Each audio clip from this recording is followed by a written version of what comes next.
Cédric Doumbé has completely vanished from MMA. The two-time kickboxing champion was supposed to be the next big thing. The difference between his level of striking and most guys in that division level of striking is like this. But it's been over a year since we've seen him in action, and the mess that is the PFL is a big reason why. They have a lot of top-level fighters that are not fighting. And at 33 years old, he doesn't have much time left. So what derailed Cédric Doumbé's rise in MMA, and can he still salvage what was once a promising career? Far from being just another fighter with kickboxing experience, Cédric Doumbé was one of the best strikers ever at his weight class. And with that level of kickboxing, whoo, and power, man.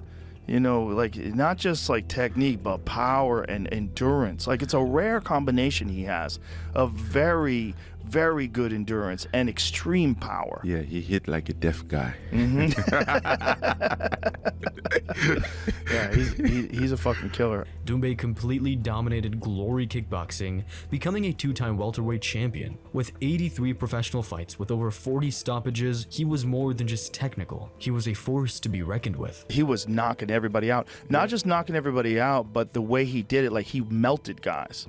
He put pressure on them and knockout power, but intelligence and just great technique, but the cardio was crazy. And I remember thinking, like, this dude doesn't get tired. And then watching him train, and I'm like, oh, well, there it is. His European fan base was massive. In France especially, Doumbé is to this day one of the most popular athletes in the nation. Cédric Doumbé, my goodness. There are very few fighters that can cause that kind of resonance in a region. The amount of people that clicked on the ticket link, the amount of people that expressed an interest in coming to watch him, the amount of tickets that have been sold since he was announced on the card. However, everything changed in 2021 when Doumbé announced his retirement from kickboxing at Glory 77. He knocked out one of his biggest rivals in kickboxing, ending his Glory career on a high note. Doumbé announced his retirement shortly after. With a stellar kickboxing career in the bag, Doumbé was ready to venture into MMA. With this much star power, the UFC seemed inevitable, but getting there would be anything but simple. Doumbé's MMA journey started in French regional promotions. After just 2 fights, he'd already caught the attention of the biggest organization in the world. With Adesanya and Pereira proving kickboxers could dominate the UFC, Doumbé looked like the next big striker to make the jump. And we see that with like guys like Alex Pereira, right? Like that level of striking. When you're a Glory champion, the level of striking is so high. It's so above the average MMA fighter. With the first ever UFC event in Paris approaching, signing Doumbé seemed like a no-brainer. A French kickboxing legend debuting in front of his home crowd? It was perfect. Are you thinking of eventually making your way to the UFC? I'm not thinking. That's what I will do. By September 2022, negotiations were in full swing. Then the French MMA Commission stepped in with a decision that shocked everyone. French Commission wouldn't let someone fight 7 fights that had someone who had 2 fights, which was really weird to me because this man is a professional kickboxer. You know what I mean? He has over, 80 fights, 40 knockouts. You know what I mean? He's the top, he's the best. Just like that, the fight was off. After the Athletic Commission canceled the bout, Doumbé had to go back to fight at the regional level. After a couple more fights, getting to the UFC was the next logical step. However, the UFC never showed interest in signing after the UFC Paris debacle. Seizing the opportunity, a rising MMA promotion invested big to have Doumbé on its roster. The PFL had been watching everything unfold, and they saw an opportunity to steal a rising prospect from Dana White's grasp. While Doumbé continued fighting in France, building his record to 4-0, the PFL made its move. Signing Doumbé was so important that the promotion was ready to pay on par with what UFC champions make. Can you tell me how many times more bigger is this contract than the one you had with the UFC for the Paris fight? Like 3 times bigger, 2 times bigger, 4 times bigger? What would you say? 10 times. 10 times bigger? Yeah. Must be nice, Cedric. Shortly after, the PFL announced its fan-favorite fighter.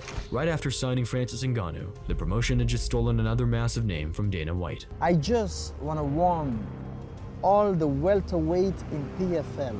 Cédric Doumbé is coming for all your asses, so you better watch out. Under a massive contract, fighting for the second best MMA promotion in the world, Doumbé's path to stardom was back on track, and his debut couldn't have gone better. is that low stance from Cedric. Oh! Are you kidding me? What? What?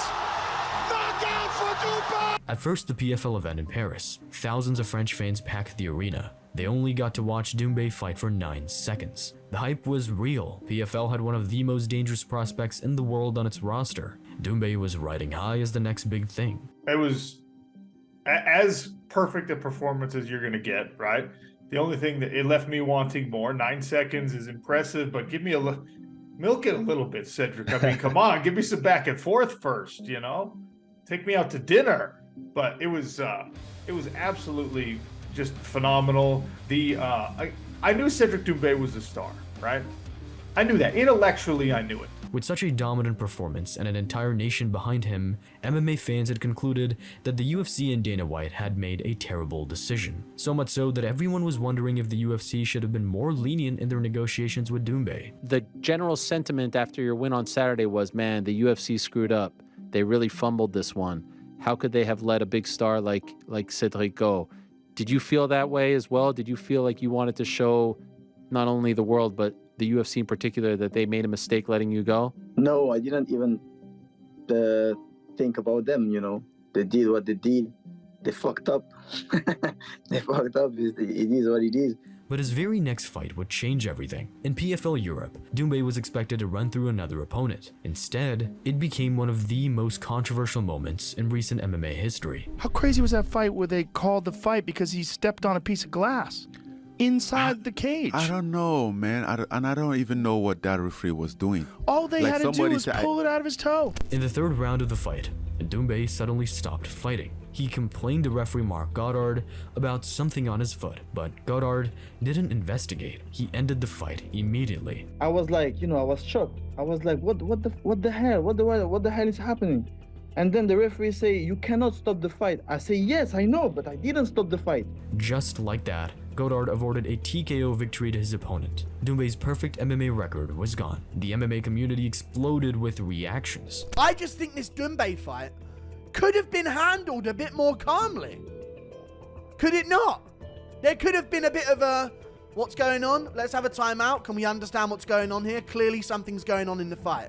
Marc Goddard took massive heat for his handling of the situation, but Doumbé continued pushing through. Only 2 months later, the Frenchman returned to face Jaleel Willis for the now PFL-owned promotion Bellator. Things run smoothly for Doumbé this time around. No controversy, just a dominant performance. Cedric!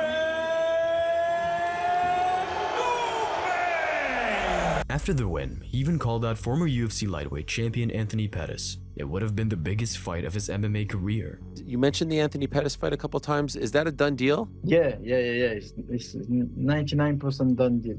But the Pettis fight never materialized. In fact, no fights materialized. Doumbé hasn't stepped into a cage in 17 months. The once promising PFL superstar has completely vanished from MMA discussion, and the reason why has everything to do with a potentially dubious business model.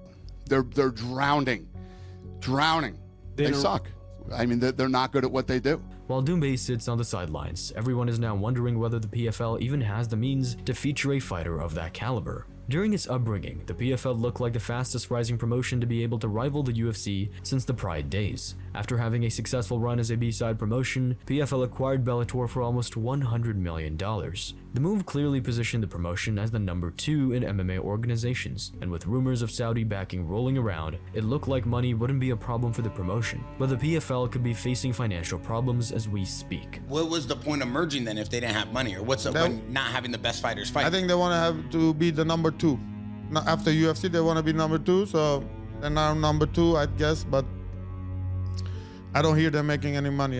So even fighters on the PFL roster were beginning to voice their concerns. Questions about the organization's financial stability began to arise after the Bellator merger. But Bellator fighters get paid also more than the PFL guys, so now they have to cut because they're not making a lot of money. With a roster full of current and former well-known MMA talent, maybe the organization bit more than it could chew. What was the point of acquiring that roster and making a big to-do about it if you cannot leverage the existing talent that you have? The organization promoted itself as having a fighter's first mindset, but what good is that if the fighters that may generate public interest never fight? Even its ability to market the fighters in its roster was put into question. It's a problem when you sit here and you be like, what is the greatest rivalry in PFL history? What is the greatest story in PFL history?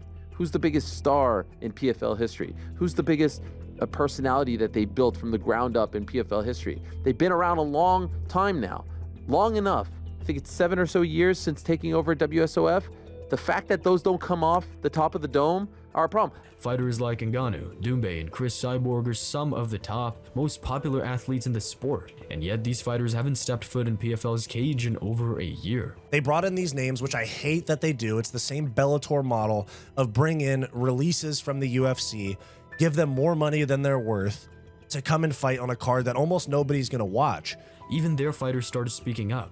Francis Ngannou's contract with the PFL is considered to be one of the worst deals ever for an organization. The promotion has to pay over $6 million for a fight with Ngannou, while also guaranteeing a $1 million purse for every opponent he faces. But Ngannou and Doumbe are in different parts of their careers. While Francis has achieved the very top of the sport and made millions while at it, Doumbe is still relatively new to MMA, but has yet to really prove himself at the top of the sport. It's certainly odd that a fighter like Doumbe, who's beginning to enter the latter stages of his career, would take 2 years off out of nowhere, especially after renewing his contract with the PFL. But at 33 years old, time may be slipping for Cédric Doumbé to become the best in the world. Whether Doumbé will eventually come back or even go to a different organization remains unclear. But one thing is certain, one of kickboxing's greatest champions is watching his prime years disappear in PFL purgatory. If you want more info about the PFL struggles, we have an entire video covering the absurd multi-million-dollar contract they signed with Ngannou, only to never have him fight. So make sure to check that out next.